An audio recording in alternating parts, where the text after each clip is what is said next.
কৈলাস পর্বত নামটা শুনলেই কেমন একটা রহস্যময় অনুভূতি হয়, তাই না? এমন এক জায়গা যেখানে হাড় কাঁপানো ঠান্ডা আর চারদিকে শুধু শূন্যতা, অথচ হাজার হাজার বছর ধরে মানুষের বিশ্বাস এই চরম রুক্ষ পরিবেশের মধ্যেই লুকিয়ে আছে গোটা মহাবিশ্বের সবচেয়ে বড় শক্তির উৎস।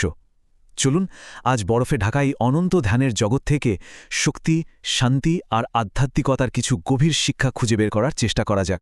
একবার ভাবুন তো, এমন একটা জায়গায় কি করে শক্তির জন্ম হতে পারে, যেখানে প্রাণের স্পন্দন প্রায় নেই বললেই চলে, আছে শুধু একটা পতন নিস্তব্ধতা। কিন্তু এই চরম শূন্যতার মধ্যেই তো বাস করেন মহাদেব, আর এখানেই লুকিয়ে আছে আসল রহস্যটা। তো প্রথমে কৈলাসের এই নীরবতার দর্শনটাকে একটু বোঝা যাক। আমরা সাধারণত কি ভাবি চরম ক্ষমতা মানেই প্রচণ্ড শব্দ, বিশাল জাঁকজমক, কিন্তু কৈলাস আমাদের শেখায় ঠিক এর উল্টোটা। দেখুন, জাগতিক ধারণায় শক্তি মানেই গোলমাল, বিশৃঙ্খলা, জাঁকজমক, কিন্তু কৈলাসের দর্শনটা একদম অন্যরকম। ওটা শেখায় আসল শক্তি লুকিয়ে থাকে সম্পূর্ণ নীরবতায়। এই মহাশূন্যতার মধ্যেই মহাদেব চোখ বন্ধ করে অনন্ত ধ্যানে মগ্ন।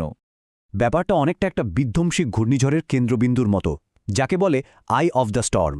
মানে বাইরে যখন সবকিছু তোলপাড় হয়ে যাচ্ছে, কেন্দ্রের ওই একটা জায়গা কিন্তু একদম শান্ত, নিশ্চল। কৈলাসের ওই জমাট বরফের মাঝে মহাদেবের ধ্যানমগ্ন অবস্থাও হল মহাবিশ্বের সেই আই অফ দ্য স্টর্ম। চারপাশের প্রকৃতি রুক্ষতা বা সময়ের অনন্ত স্রোত কোনো কিছুই তাকে ছুতে পারে না। তিনি স্থির, তিনি অচল। আচ্ছা, এবার মহাদেবের দর্শনের এক অদ্ভুত দিক নিয়ে কথা বলা যাক। এমন কিছু ব্যাপার যা প্রথমবার শুনলে বেশ স্ববিরোধী মনে হতে পারে, বিশেষ করে তার শারীরিক রূপের বর্ণনায় এমন কিছু প্রতীক আছে যা আমাদের সত্যি ভাবায়। মানে সারা শরীরে শ্মশানের ছাই মাখা, আর গলায় পেঁচিয়ে আছে বিষধর সাপ। এ ধরনের ভয়ঙ্কর বা রুক্ষ জিনিসগুলোর সঙ্গে দিব্য শক্তি বা শান্তির সম্পর্কটা ঠিক কোথায়? এর মধ্যেই কিন্তু লুকিয়ে আছে মহাদেবের মানসিক শক্তির আসল রহস্য। প্রথমে যদি ভস্মের কথা বলি, যে কোনো জাগতিক জিনিস তা যতই সুন্দর বা দামি হোক না কেন, আগুনে পোড়ার পর তার শেষরূপটা কি হয়? ছাই বা ভস্ম। মহাদেব নিজের শরীরে সেই ভস্ম মেখে আসলে জাগতিক মোহ থেকে মুক্তির চূড়ান্ত শিক্ষাটা দেন। আর তার গলার সাপ, ওটা হলো মানুষের ভেতরের ভয় আর অহংকারের প্রতীক। তিনি ভয়কে এড়িয়ে যাননি, বরং তাকে নিজের গলার অলংকার বানিয়েছেন। এর মানে হল ভয়কে জয় করে নিজের নিয়ন্ত্রণে রাখাই আসল শক্তি। মহাদেবের দর্শনে এরপরই যে বিষয়টা আসে, সেটা আরও বড় একটা বৈপরীত তৈরি করে। একদিকে তিনি পরম যোগী, ঘোর তপস্বী, আবার অন্যদিকে তিনি এক পরিবারের কর্তা। সাধারণ বুদ্ধিতে তো এটাই মনে হয় যে সন্ন্যাস আর সংসার দুটো সম্পূর্ণ উল্টো জিনিস। তাহলে কৈলাসের মতো এমন একটা দুর্গম, ত্যাগের জায়গায় একটা পরিবারের ছবি কেন দেখা যায়? একজন চরম সন্ন্যাসী, আবার একই সাথে একজন সংসারী, এই দুটো রূপ একসঙ্গে কিভাবে সম্ভব? এই আপাত স্ববিরোধিতার মধ্যেই লুকিয়ে আছে মহাদেবের দর্শনের আসল সৌন্দর্য। এখানে মা পার্বতী হলেন শক্তি বা প্রকৃতির প্রতীক, আর শিব হলেন শান্তি বা পরম চেতনার প্রতীক। শক্তি ছাড়া শান্তি যেমন নিষ্ক্রিয়, তেমনি শান্তি ছাড়া শক্তি কিন্তু ধ্বংসাত্মক। আর তাদের সামনে থাকা নন্দী হল একাগ্র ভক্তির প্রতীক। নন্দীর দৃষ্টি যেমন সবসময় মহাদেবের দিকে স্থির থাকে, মানুষের মনও যখন সেরকম একাগ্র হয়, তখনই সংসার আর ত্যাগের মধ্যে একটা দারুণ ভারসাম্য আনা সম্ভব। তার মানে মূল শিক্ষাটা হল চরম বৈরাগ্য মানে সমাজ বা নিজের দায়িত্ব থেকে পালিয়ে যাওয়া নয়।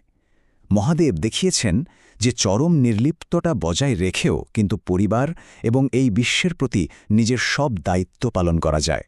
কৈলাসের স্থিরতা আর ধ্যান নিয়ে তো কথা হলো, এবার আসা যাক এর চরম গতিশীলতার দিকে। কারণ মহাদেব মানেই তো শুধু চোখ বন্ধ করে বসে থাকা নয়। তিনি যখন ডমরু বাজিয়ে তাণ্ডব করেন, তখন সৃষ্টি আর ধ্বংসের এক অমোঘ চক্র শুরু হয়ে যায়। সাধারণভাবে আমরা তাণ্ডব মানেই ধ্বংসলীলা বুঝি, কিন্তু মহাজাগতিক দর্শনে এর অর্থ আরও অনেক গভীর। তাণ্ডব হল এক ধরনের কসমিক রিসেট বাটন, কারণ মহাবিশ্বের নিয়মটাই হল পুরনো জমে থাকা শক্তিকে ধ্বংস না করলে নতুন কিছুই আসতে পারে না। শিবের এই নাচ সেই স্থবিরতাকেই চূর্ণ করে দেয়, আর সেই ধ্বংসের ভেতর থেকেই জন্ম নেয় নতুন সৃষ্টি। এই ভারসাম্য রক্ষারই আরেকটা দারুণ উদাহরণ হল গঙ্গার অবতরণের গল্পটা। গঙ্গার বেগ এতটাই প্রচণ্ড ছিল যেটা গোটা পৃথিবীকে ধ্বংস করে দিতে পারত। মহাদেব সেই ধ্বংসাত্মক স্রোতকে নিজের জটায় ধরে ফেলেন, তার জটার গোলকধাঁধায় পড়ে গঙ্গার বেগ আর অহংকার দুই শান্ত হয়ে যায়, আর তারপর সেই নিয়ন্ত্রিত জলধারা পৃথিবীতে এসে জীবন দান করে। এই গল্পটা আমাদের কি শেখায়? শেখায় যে ভেতরের প্রবল শক্তিকে যদি নিয়ন্ত্রণ করা না যায় তাহলে তা ধ্বংসাত্মক হয়ে ওঠে, কিন্তু তাকে শান্ত মনে চালনা করতে পারলে সেটাই হয়ে ওঠে জীবনদায়ী। তো কৈলাসের এই পৌরাণিক আর মহাজাগতিক আলোচনাগুলো কিন্তু আমাদের আজকের জীবনের সঙ্গে সরাসরি জড়িত। চলুন এবার সেই আসল দার্শনিক দিকটায় প্রবেশ করা যাক। আজকের এই প্রচণ্ড ব্যস্ত কোলাহলপূর্ণ পৃথিবীতে কৈলাসের ওই জমাট বরফের মতো শান্তি পাওয়াটা কি আদেও সম্ভব? সারাদিন ট্রাফিক জ্যাম, কাজের চাপ, সোশ্যাল মিডিয়ার নোটিফিকেশন, এই অনন্ত কোলাহলের মাঝে সেই শান্তিটা মিলবে কোথায়? এই কঠিন প্রশ্নের উত্তর মহাদেব তার জীবন দর্শনেই রেখে গেছেন। এই শান্তি খুঁজে পেতে হিমালয়ে যাওয়ার কোনো দরকার নেই, কারণ আসল কৈলাস কোনো ভৌগোলিক জায়গা নয়, এটা মানুষের মনের একটা অবস্থা। মনের ভেতরে কৈলাস গড়ার মানে হল অহংকারকে শূন্য করে ফেলা, অন্যের চেয়ে বড় হওয়ার দৌড় থেকে নিজেকে মুক্তি দেওয়া।